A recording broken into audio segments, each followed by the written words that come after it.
आमा म नानीलाई स्कुल पुर्याएर आइहाल्छु ल। हुन्छ, चाँडो आऊ है। हस्। कहाँ हिँड्ने के त? छोरीलाई स्कुल पुर्याउन गएकी। तेरो गर्वमा छोरी नि मात्रै लेखेको छ, मेरो भाग्यमा छोरा भन्ने लेखेकै रहेन रहेछ। के रे, छोरा चाहियो रे?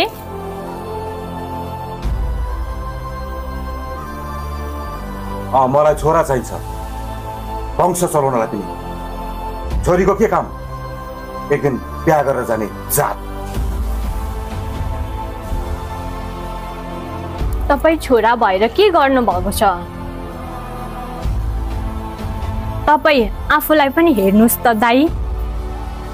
के हेर्नु पर्ने? मैले हेर्नु पर्ने केही छैन, सबै देखाइसक्नु भयो तपाईँ।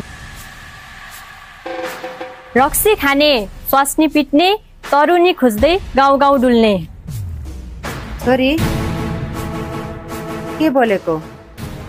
त्यो जडियाले तिमीलाई नि कुट्छ। कसलाई जडिया भनेको बुढियाले? के भन्नुभएको आमालाई हजुरले त्यस्तो? चुप।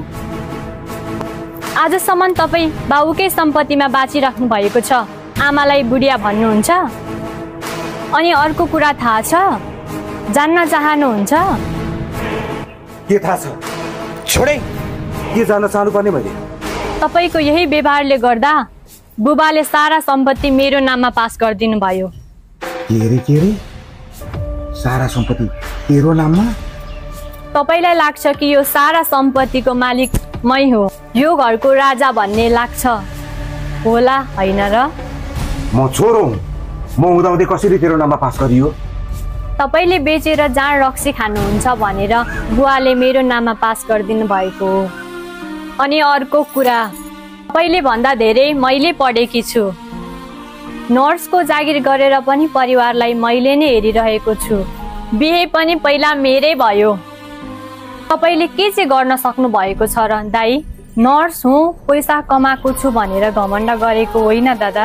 मैले तपाईँलाई यति मात्र बुझाउन खोजेको हुँ। छोरी मान्छे पनि कयौँ छोरा मान्छे जस्तै बुझ्ने नै हुन्छन्। बिचरी हेर ती भाउजूलाई, कहाँ जानु तिनले? न माइतमा बुबा आमा नै छन्।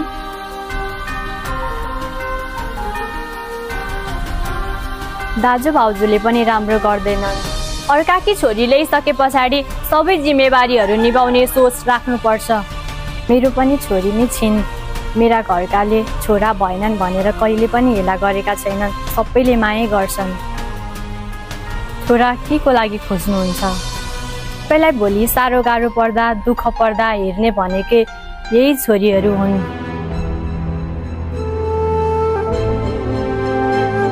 हेर्नुहोस् दाइ, तपाईँ अलिकति भरपर्दो हुनुपर्छ। आमाको कुरा सुन्नुपर्छ, तर काम लाग्ने मात्र। तपाईँको यस्तै सोचले गर्दा हो परिवारमा नराम्रो असर पर्ने र समाजमा पनि नराम्रो प्रभाव पर्छ। अझै पनि म तपाईँलाई सम्झाउँदैछु दाइ, आमा र भाउजूसँग माफी माग्नुहोस्। यदि तपाईँ सुध्रिनुहुन्छ भने सारा सम्पत्ति म तपाईँकै नाममा पास गरिदिन्छु। यदि तपाईँ सुध्रिनु भएन भने म सारा सम्पत्ति भाउजूको नाममा पास गरिदिनेछु। बहिनी, आजसम्म मेरो आँखा बन्द रहेछ, आज तिमीले मेरो आँखा खोलिदियो।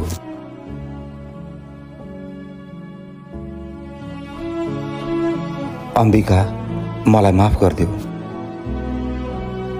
छोरी, आज म धेरै खुसी छु, मेरो छोराको आँखा खोलिदेऊ।